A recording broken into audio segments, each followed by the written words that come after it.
отработать.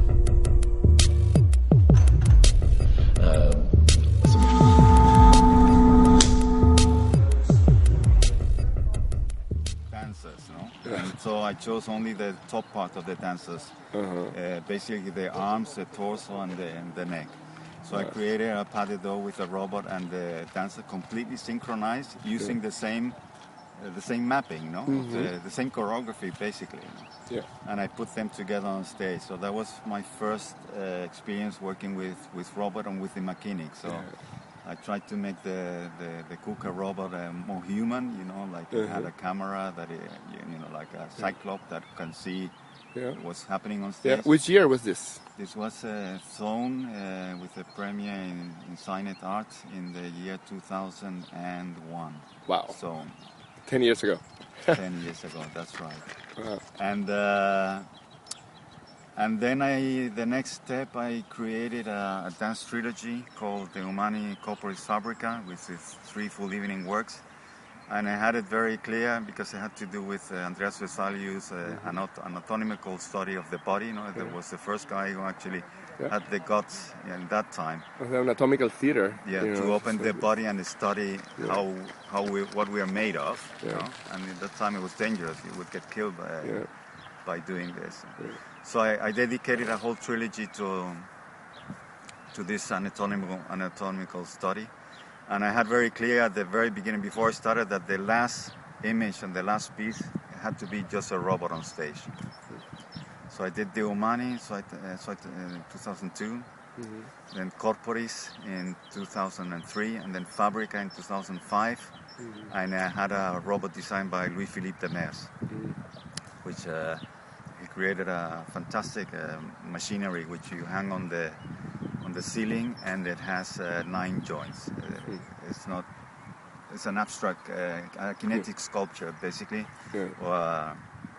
Quite quasi-organic in a way, because it's a rhythmic machine. It's like and it's a dance machine. You know, you can use it in many ways. You know? We could map sounds to every joint and create sounds with this, and create rhythms. And then and the last image of Fabrica, this robot comes on stage.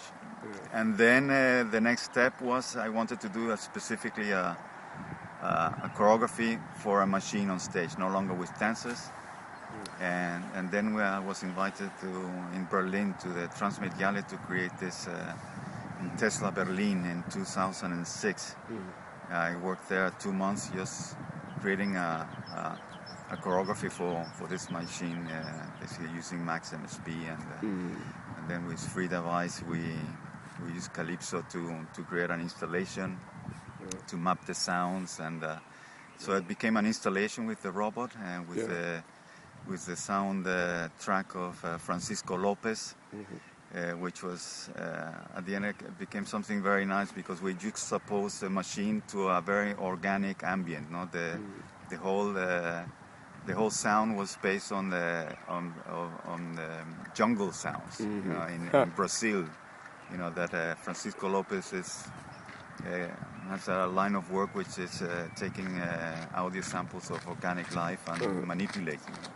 So we had this contradiction between a machine that is moving, it looks like an animal, and you have the sound of jungle, and you're constantly thinking, is this an organic being or is it a machine? And it asks questions in your head. You know? So we can say then that your work plays itself in that.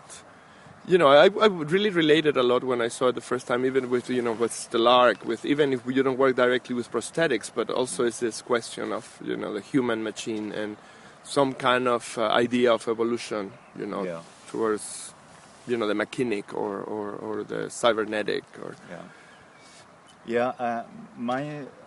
Yes, but my main concern was not to put the dancer beneath technology, not to restrict his freedom. On the contrary, that you know, I don't work with cables or something that hinders the movement. I'm still work very much almost purist with very very pure, basically to push to the limits the possibilities of the combinations possible with our joints, you know, or joint limitations of our professional dancers, and working also a lot choreographing space.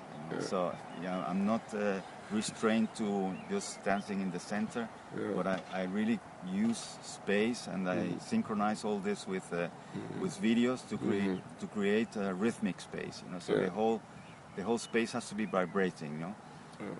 I think the choreography is not a term only for bodies, to choreograph bodies, but to choreograph machines, to choreograph a whole room. Using video, I use neon lights that come on stage and go, or a robot that comes in, and I synchronize the videos. I work a lot with videos, millimetrically with the rhythms on stage. So the dancer is the main actor in a stage, but it's synchronized. It's all in movements. It's like our planets in relationship to. And then, like I heard you talking about, this idea of kind of going back to the machine, this kind of completing some kind of loop, that probably notating through some kind of, technologies or new media platforms, what you have done, kind of go back and transduce back again to software. Yeah. Well, this 10 years of working with the software,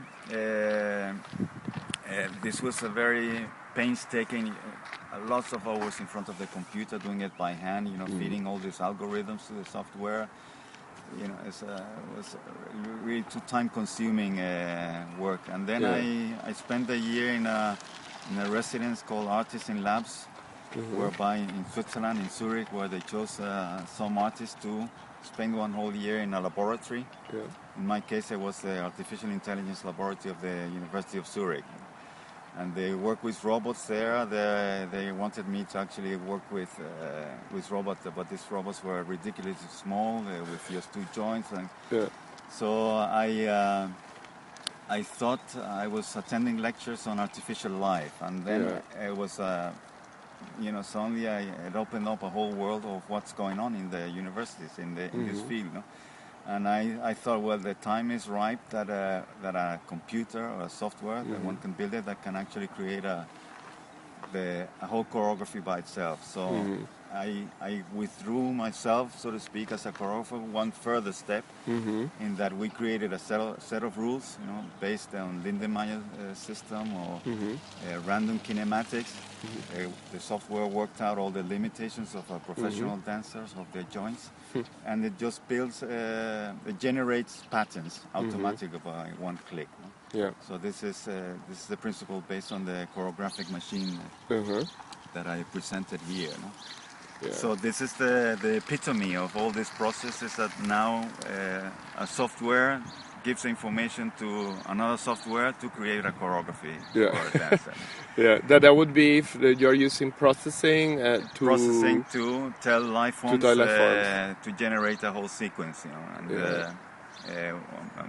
it's infinite what you can do. Now we're working with Lindenmayer system of fractals to generate choreographies and random kinematics to regenerate random patterns of movement. At the beginning it was based on all the libraries I'd built over the years. I would choose from all the libraries and build a new choreography, and now it's doing directly. It's generative, but independently of libraries or whatever.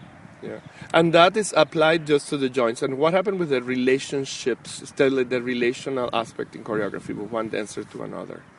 That's what I think is one of the strengths of what we are seeing with the synchronous objects, for example, here, that creates the counterpoints, and when one dancer is doing this. And No, this is at the moment where I'm using this as for the individual dancer. I don't work in this with software with a group dancer. There's where the job of the choreographer comes in, how to organize all this information into a choreography. The dance language is established by the by the software, the timing established by the software, and when you pass it on to the body, naturally by the dancer also. And all this is organized with the videos, with whatever comes on stage.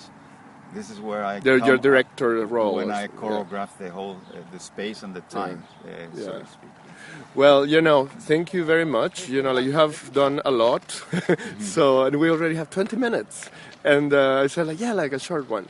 But thank you so much, and we will illustrate this with some videos of your work that you have some in Dance Tech, you know, like you are a member of Dance Tech from the beginning. And and now, the future, what do you think? Because we are in this really interesting time. Yeah, you know, well, I am more and more interested in going deeper into this field of this idea of choreographing space. Mm-hmm. And my main concern now is, I don't know if I should say it, but, is this idea of creating a dance notation. Yeah. I have the feeling, ballet have survived from passing on, sort of like from mouth to mouth, from generation to generation, a set of movements and stagings. And that's how we know what ballets in the 19th century looked like. No? But for example, we've lost how Nijinsky moved. How we're losing how fantastic dancers, the quality of movements that they had, how they move, how they express themselves. This we have lost, we just have some photos. So my dream from more than 10 years ago is how to capture this and fix it. At the time I thought that hologram technology, something in 3D would be possible. And now it's how to find out how to create a notation that goes beyond video. No? This is the only notation system that we really have nowadays. Yeah, kind of like to register and record it and archiving in a way. An archive of whole choreographies, of complex choreographies and of individual dancers, of their quality of movements. Well, good luck. I think there's, we're seeing that there are a lot of advances in different approaches to this idea of memory and retrieving and keeping and preserve choreography. So Thank you, Marlon. Let's keep the conversation going. Okay. Okay, great.